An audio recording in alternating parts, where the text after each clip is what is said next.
Film roundup में आपका स्वागत है। आज हम एक साइंस फिक्शन कॉमेडी फिल्म इडियोक्रेसी का विवरण कर रहे हैं। आगे स्पॉइलर है, कृपया ध्यान रखें। फिल्म वर्ष 2005 में सेट की गई है। फिल्म की शुरुआत में बताया गया है कि मानव विकास एक महत्वपूर्ण मोड़ पर है। अधिकांश लोग भविष्यवाणी करते हैं कि मनुष्यों का भविष्य होशियार लोगों के साथ और अधिक उन्नत होने वाला है, लेकिन क्योंकि मनुष्य पहले से ही शीर्ष पर हैं, उनका विकास बदतर के लिए एक मोड़ लेता है। लोग समय के साथ कमजोर होते जाते हैं। ऐसी स्थिति में अमेरिकी सेना के लाइब्रेरियन कॉर्पोरल जो बोवर्स से उनके वरिष्ठों ने संपर्क किया और उसे एक महत्वपूर्ण प्रयोग का हिस्सा बनने का प्रस्ताव दिया। जो रिटायरमेंट तक लाइब्रेरियन बने रहना चाहता था, लेकिन उसे आदेशों का पालन करना पड़ता है। फिर हमें कुछ उच्च सैन्य अधिकारियों के बीच एक निजी बैठक में ले जाया जाता है। जनरल कॉलिंस अपने विचार अन्य अधिकारियों के सामने रखते हैं। उनका कहना है कि वैज्ञानिकों ने एक मानव हाइबरनेशन पॉड का आविष्कार किया है जो मानव को अनिश्चित काल तक संरक्षित कर सकता है, ताकि मनुष्य अपने बेहतरीन आदमियों को अपने चरम पर रख सकता है और जरूरत के समय में उन्हें पुनर्जीवित कर सकता है। उन्होंने जो को पहला परीक्षण प्रयोग चुना है क्योंकि वह सेना में सबसे औसत व्यक्ति है और उसका कोई परिवार नहीं है। इसी तरह उन्हें प्रयोग के लिए एक महिला की आवश्यकता थी, लेकिन सेना में इसके लिए कोई पूरी तरह फिट नहीं थी। इसलिए कॉलिंस रीटा नाम की एक वेश्या को चुनता है। वह अधिकारियों को अपनी और रीटा के प्रबंधक अपग्रेड की साथ पार्टी करते हुए तस्वीरें दिखाता है। यह कमरे में सभी को असहज कर देता है। वह यह कहकर प्रस्तुति समाप्त करता है कि विषयों को कल पॉड्स में डाल दिया जाएगा और प्रयोग 1 साल तक चलेगा। चूंकि प्रयोग टॉप सीक्रेट है, कमरे में मौजूद अधिकारियों को किसी के साथ जानकारी साझा करने की अनुमति नहीं है। अगले दिन जो और रीटा एक साथ प्रतीक्षालय में हैं। जो अपना परिचय देता है और रीटा से पूछता है कि वह किस सेक्टर से है। रीटा बताना नहीं चाहती कि वह एक वेश्या है। वह कहती है कि वह एक चित्रकार है। फिर उन दोनों को मानव हाइबरनेशन पॉड्स में डाल दिया जाता है। रीटा घबराती है और उठने की कोशिश करती है, लेकिन जो उसे विश्वास दिलाता है कि वैज्ञानिक जानते हैं कि वे क्या कर रहे हैं। वह कहता है कि वे केवल 1 साल के लिए अंदर रहेंगे, इसलिए यह बिल्कुल ठीक रहेगा। अंत में दोनों को पॉड्स के अंदर सील कर दिया जाता है। हालांकि चीजें गलत होने लगती हैं जब वेश्यावृत्ति के हिस्से के रूप में अधिकारी कोलिंस को गिरफ्तार किया जाता है। उसके साथ ही अपग्रेडे को भी गिरोह का सरगना होने के आरोप में गिरफ्तार किया गया है। इसलिए अब घोटाले के कारण हाइबरनेशन पॉड्स की देखभाल करने वाला कोई नहीं है। सैन्य अड्डे को बंद कर दिया गया और जिस इमारत में पॉड्स हैं उसे ध्वस्त कर दिया गया। जैसे जैसे साल बीतते गए, जो और रीटा पॉड्स में पड़े रहे। हालांकि दोनों के लिए चीजें बुरी लगती हैं, लेकिन यह मानव जाति के लिए और भी बदतर है। मनुष्य एक मूर्ख प्राणी के रूप में विकसित होने लगता है। आईक्यू का चार्ट नीचे की ओर जाता है। कुछ लोगों को बहुत उम्मीद है कि इंजीनियरिंग और विज्ञान इसे ठीक कर देंगे, लेकिन दुनिया के सबसे होशियार वैज्ञानिक बेवकूफी भरे प्रयोगों पर ध्यान केंद्रित कर रहे हैं, जैसे बालों के झड़ने को दूर करना या इरेक्शन लंबा करने की कोशिश। दूसरे शब्दों में, वे परमेश्वर का कार्य कर रहे हैं। इस बीच जनसंख्या विस्फोट होता है और वर्ष 2505 तक बुद्धि में गिरावट जारी है। इन सभी वर्षों में लोग कचरा जैसी बुनियादी मानवीय समस्याओं को हल भी नहीं कर पाते, इसलिए कचरा सदियों से ढेर किया गया है।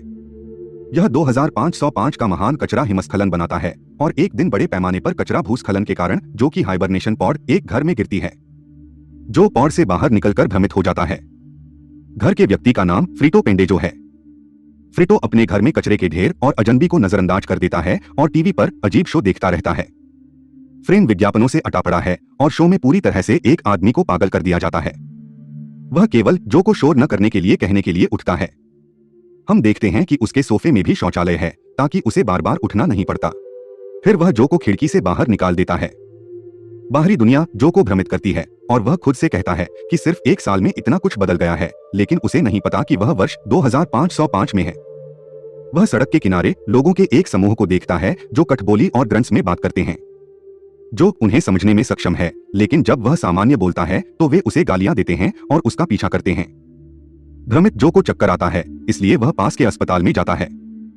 वहां वह रिसेप्शन में रिसेप्शनिस्ट को बताता है कि वह आर्मी से है।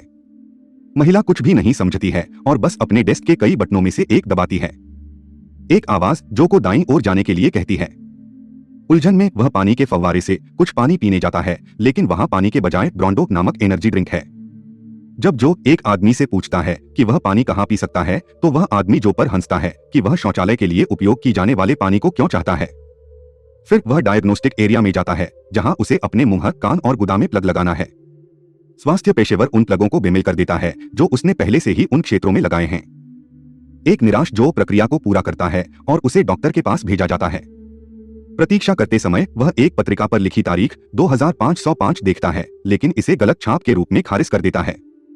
डॉक्टर आता है और जो के स्वास्थ्य के बारे में सभी सवालों के जवाब किक एस जैसे वाक्यांशों के साथ देता है। वह यह कहता है कि जो सठिया गया है और उसे $5 बिलियन का शुल्क देने के लिए कहता है। तभी जो ने बिल पर लिखा 2505 नोटिस किया। उसे पता चलता है कि वह वास्तव में 500 वर्षों से पौड़ के अंदर था। जो इस पर विश्वास नहीं करता और खिड़की के पास जाता है और शहर की वर्तमान स्थिति को देखकर आश्चर्यचकित हो जाता है। इस बीच डॉक्टर घबराता है क्योंकि जो की कलाई पर नागरिक टैटू नहीं है। जो अस्पताल से भाग जाता है जबकि डॉक्टर उसके बिलों का भुगतान नहीं करने के लिए पुलिस को बुलाता है। एक आवाज बताती है कि जो संकट में दुनिया के लिए आया है। अर्थव्यवस्था खराब है, डस्ट बाउल ने सभी फसलें तबाह कर दी और देश में नंबर 1 फिल्म जिसने ऑस्कर जीता है केवल 90 मिनट के लिए किसी के गधे को दिखाती है। उसे स्कैन न कर पाने के कारण गिरफ्तार किया जाता है और अदालत में ले जाया जाता है। वहां उसे वकील दिया जाता है जो फ्रिटो पेंडे जो होता है वह लड़का जो पहले मिला था। फ्रिटो उसका मजाक उड़ाता है। अदालत में हर कोई हंसता है। जो अपने मामले को समझदारी से पेश करता है लेकिन वकील और न्यायाधीश सिर्फ उस पर हंसते हैं। अंत में न्यायाधीश उसे दोषी घोषित करता है और उसे जेल की सजा देता है। इस बीच रीता भी बाहर आती है और अपग्रेड से संपर्क करने की कोशिश कर रही है। वह असफल होती है क्योंकि फोन उससे संपर्क करने के लिए $2000 मांगता है।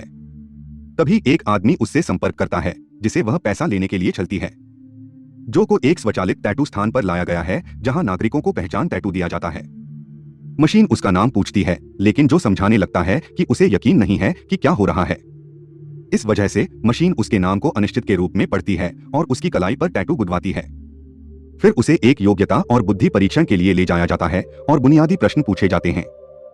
जो उन सभी का सही उत्तर देता है और अपने आसपास के लोगों को आकृतियों की पहचान करने में सक्षम नहीं देखकर आश्चर्यचकित होता है। इसके बाद उसे जेल ले जाया जाता है। उसे अंत में एहसास होने लगता है कि वर्तमान दुनिया में हर कोई मूर्ख है। तो वह गार्ड से कहता है कि उसे आज जेल से बाहर निकलना है। बेवकूफ गार्ड उसे जाने देता है लेकिन अलार्म पकड़ लेता है कि एक कैदी भाग गया है और पुलिस उसका पीछा करती है। जो किसी तरह उनसे दूर होता है और फिर से फ्रिटो के घर जाता है।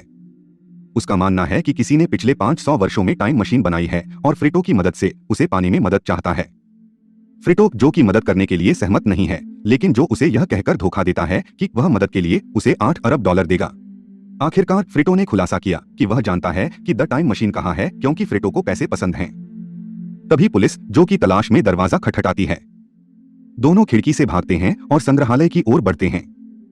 रास्ते में उनकी मुलाकात रीता से होती है जो अभी भी उसी लड़के को धोखा दे रही है। रीता कार में बैठती है और चिंतित है कि अपग्रेड बकाया पैसे की तलाश में आएगा, इस बात से बेखबर कि वह मर चुका है। जैसे ही वे ड्राइव करते हैं बाहर कुछ मशीन जो की कलाई को स्कैन करती है और पुलिस को सूचित किया जाता है। कार की बैटरी खत्म हो जाती है और वे उसमें से निकलते हैं। इसके बाद पुलिस कार के पास पहुंची और उस पर फायरिंग कर दी। जल्द ही लोगों का एक झुंड शामिल हो जाता है और उत्साह में एक दूसरे से लड़ने लगता है। जो फ्रेडो और रीटा टाइम मशीन को पाने की उम्मीद में भागते हैं। फ्रेडो फिर दोनों को कॉस्टको ले जाता है जो अब सभी ट्रेडों का केंद्र है। वह दावा करता है कि उसने कानून का अध्ययन कॉस्टको में किया है।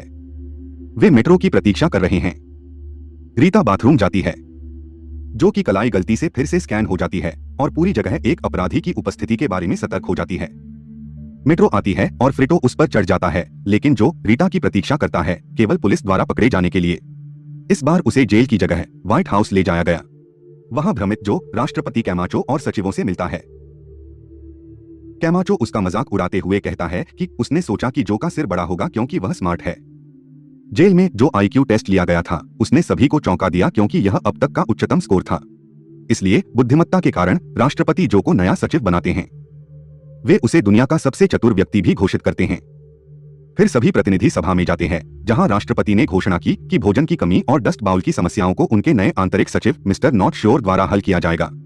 यदि वह समस्या का समाधान करता है तो वह जो के जेल समय को क्षमा करने का वादा करता है। उसके बाद कैबिनेट की बैठक होती है जहां सचिवों ने जो से कुछ कहने को कहा। स्मार्ट जो कुछ मुश्किल शब्द कहता है जिससे उन्हें विश्वास होता है कि वह वास्तव में स्मार्ट है। फिर जो फ्रिटो को टाइम मशीन के स्थान का नक्शा बनाने के लिए कहता है जब तक कि वह सचिवों को विचलित नहीं कर सकता।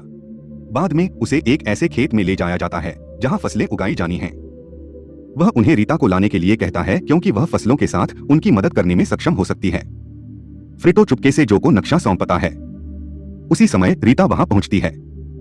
जो उसे एक तरफ ले जाता है नक्शे का उपयोग करके भागने के लिए, लेकिन उसकी योजना विफल होती है जब वह देखता है कि फ्रिटो का नक्शा में सिर्फ दो टेढ़ी मेढ़ी रेखाएं हैं। तब जो को पता चलता है कि लोग एनर्जी ड्रिंक ब्रांडो से फसलों को पानी दे रहे हैं। उन्होंने ब्रांडो की जगह पानी का इस्तेमाल शुरू करने के लिए कैबिनेट की बैठक बुलाई है। सचिवों को लगता है कि ब्रांडो में इलेक्ट्रोलाइट्स हैं, इसलिए उनके साथ तर्क करने के बजाय वह बस उन्हें बताता है कि वह पौधों से बात कर सकता है और उन्हें पानी चाहिए। उन्हें पता नहीं है कि एनर्जी ड्रिंक के कारण मिट्टी पर नमक विकसित हो गया है, जिससे पौधे मर गए और डस्ट बाउल बना। इसलिए जो वास्तव में कुछ दिनों के लिए उनकी समस्याओं का समाधान कर रहा है। सब कुछ योजना के अनुसार चलता है, लेकिन जल्द ही उत्पादन में कमी के कारण ब्रांडो का स्टॉक शून्य पर गिर जाता है। इससे आधी आबादी बेरोजगार हो जाती है और वे व्हाइट हाउस के बाहर हंगामा करते हैं। जो लोगों को बेरोजगार बनाने के लिए अदालत में ले जाया जाता है और दोषी साबित होता है, उसे पुनर्वास में 1 रात की सजा सुनाई गई है। नई दुनिया में पुनर्वास तब होता है जब एक बड़े ट्रक द्वारा अपराधी का पीछा किया जाता है, क्योंकि दर्शक ट्रक के लिए उत्साहित होते हैं। पुनर्वास ज्यादातर अपराधी की मृत्यु के साथ समाप्त होता है। जो को अखाड़े में ले जाया जाता है, जबकि रीटा दुखी होकर व्हाइट हाउस लौटती है। रीटा फ्रिटो के साथ द टाइम मशीन में जाने के लिए तैयार होती है। पुनर्वास राष्ट्रीय टेलीविजन पर प्रसारित किया जाता है। जो का एक बड़े ट्रक द्वारा पीछा किया जाता है। वह एक छोटी कार में हुड से बंधे डिल्डो के साथ ड्राइव करता है। तभी रीटा ने देखा कि बाहर एक गुलाब का पौधा उग रहा है। उसे पता चलता है कि पौधों को पानी देने के जो के विचार ने काम किया है और फ्रिटो को उसे अखाड़े में ले जाने के लिए कहती है। वह टीवी पर फसलों को प्रसारित करने की योजना बना रही है, जिससे जो की सजा माफ कर दी जाएगी। इस बीच जो अभी भी मौत के ट्रक से अपनी जान बचाने की कोशिश कर रहा है। रीटा वहां पहुंचती है और बढ़ती फसलों को फिल्माने के लिए एक कैमरामैन को रिश्वत देती है। वह फिर निगरानी कक्ष में जाती है और उसे अपने कब्जे में ले लेती है। फ्रिटो अंत में मैदान में जाता है और फसलों को फिल्माता है। क्लिप को बड़े पर्दे पर प्रसारित किया जाता है।